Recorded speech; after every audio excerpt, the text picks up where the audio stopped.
Hello, hello again. Today I'm going to talk about um, duality, which is a funny term, really. Really, it just means something that has two sides to it. But in sort of spiritual, philosophical terms, that's probably most commonly expressed as good and evil or light and dark. So that's an interesting theme, and it's something that you see pop up all the time in popular culture. I suppose my first awareness of this would be Star Wars, although I wouldn't have been aware of it in those terms back then. I remember being, I think I was 7 years old, yeah, seven, and we went to see it, and we couldn't get in because there was an enormous queue going around the whole cinema. From the front door all the way back round to the front door. Went round the whole block, and we had to go back again. I think the next day, possibly.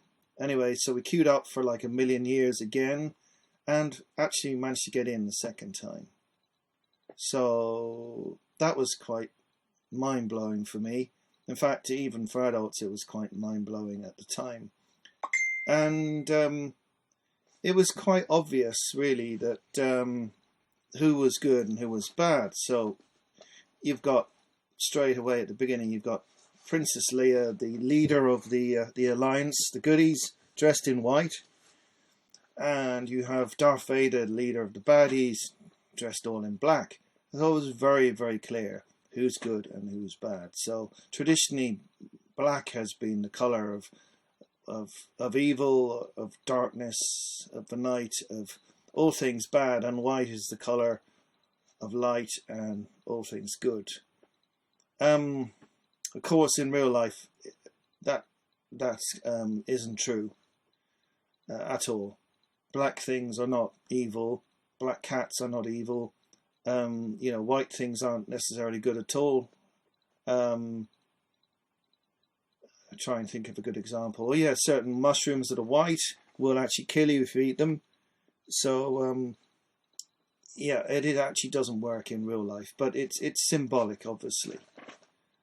When you're a kid, these things seem very straightforward. Oh, the goodies are white and the baddies are black, and the idea of duality is very, very clear cut. You see that in spirituality. God and Satan, and you can go back in time. You look at other religions, Osiris and Set, and you can go right back further. You look at Zoroastrianism. That's very much duality, the good and the bad, the light and dark. That goes back further. Its origins being in Sumerian religion. So the reality of life is things aren't very rarely that clear cut. Generally what you have is a lot of grey areas. Grey areas where people may be good, but they may be very flawed as well. Or you have people who are maybe regarded overall as bad, who may have done some good things as well. And then you have an awful lot of people in life who are sort of really in the middle ground, and maybe they're not even sure themselves what they believe in. So they may have a mixture of good and bad qualities. So what's presented to us by Hollywood, by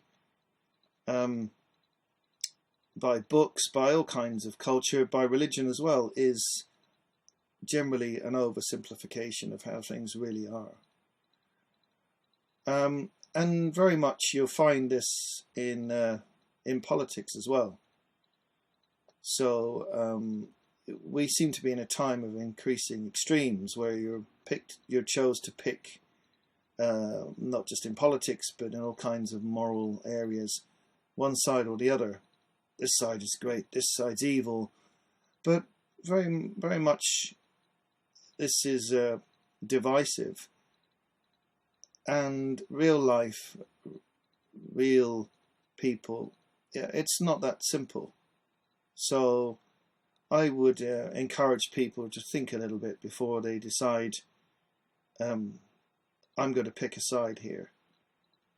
Perhaps the answer is not really to pick a side. Perhaps we need to look at what our fundamental problems are and look at how society becomes so divided against itself, and who does that actually benefit. Obviously there are sometimes clear-cut cases where things are, for want of a better word, black and white, and it is clear, in which cases it's very easy to choose which side you're on. But most of life doesn't seem to be that way. So I think we really need to sit back and think about things and not be tempted to make knee-jerk, simplistic reactions to what we're invited to do. And perhaps if we look at things in a more nuanced way, we'll understand them better. So that's it for today. Thanks for watching. Oh yeah, and if you liked what I had to say, please click the like and maybe subscribe. Okay, thanks a million. Bye bye.